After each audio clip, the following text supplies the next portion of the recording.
આવતી 25 તારીખ અને રવિવારના રોજ દેશના યશસ્વી વડાપ્રધાન અને વિશ્વના જેને મહાનાયક નેતા કહેવાય એવા નરેન્દ્રભાઈ મોદી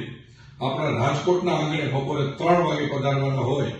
તો હું સમગ્ર રાજકોટ જિલ્લાના લોકોને આમંત્રણ આપું છું કે નરેન્દ્રભાઈને વધાવવા માટે અને ખાસ તો નરેન્દ્રભાઈ એટલા માટે અહીં આવ્યા છે કે રાજકોટ જિલ્લાને નહીં પણ સમગ્ર સૌરાષ્ટ્રને એમ્સ ભેટ આપવાના છે અને એમ્સ એવી વ્યવસ્થા છે કે રાજકોટ જિલ્લા નહીં પણ ગુજરાતના ઇતિહાસમાં કોઈ કલ્પના નહીં કરી હોય એવી દર્દી નારાયણની સેવા કરતી ટોકન ભાવની વ્યવસ્થા એટલે આપણી એમ્સ એના ઓપનિંગમાં આવવાના હોય રાજકોટ જિલ્લાને એમ્સની ભેટ મળવાની હોય તો એક રીતે મને આનંદ પણ છે કે રાજકોટ જિલ્લામાં ભારતીય જનતા પાર્ટીમાં જે ઉલ્લાસ છે કારણ કે જિલ્લાના ઇતિહાસમાં પહેલી વાર 65 થી 70,000 માણસોની સંખ્યાનો ટાર્ગેટ લઈ અને રાજકોટ જિલ્લાના સિનિયર આગેવાનો સમગ્ર જિલ્લામાં 36 જિલ્લા પંચાયતની સીટ ઉપર અને 6 નગરપાલિકા ઉપર આજે એક સાથે 42 મીટિંગ કરી અને 700 થી 75 બસ ઉપર પ્રાઇવેટ વાહનો અલગ આવી રીતે 65 થી 70,000 માણસોના ટાર્ગેટ સાથે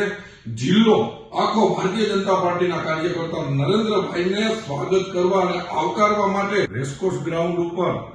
સમગ્ર જિલ્લામાંથી જ્યારે આટલા બધા લોકો પધારવાના છે તો ભારતીય જનતા પાર્ટીના કાર્યકર્તાઓ ઉપરાંત સમગ્ર જિલ્લાના લોકોને આહવાન કરું છું કે તમે બધા પણ પધારો કારણ કે ખુશીની વાત એ છે કે 500 વર્ષની પ્રતીક્ષા પછી ભગવાન રામ અયોધ્યામાં બેસાડવાના નરેન્દ્રભાઈ જો આવતા હોય અને એ અયોધ્યામાં પ્રાણ પ્રતિષ્ઠા કરી પ્રથમવાર રાજકોટ આવતા હોય તો આપણે બધાય નરેન્દ્રભાઈનું અભિવાદન કરવા સાથે મળી પહોંચી એવી અપેક્ષા. વંદે માતરમ. ભારત માતા કી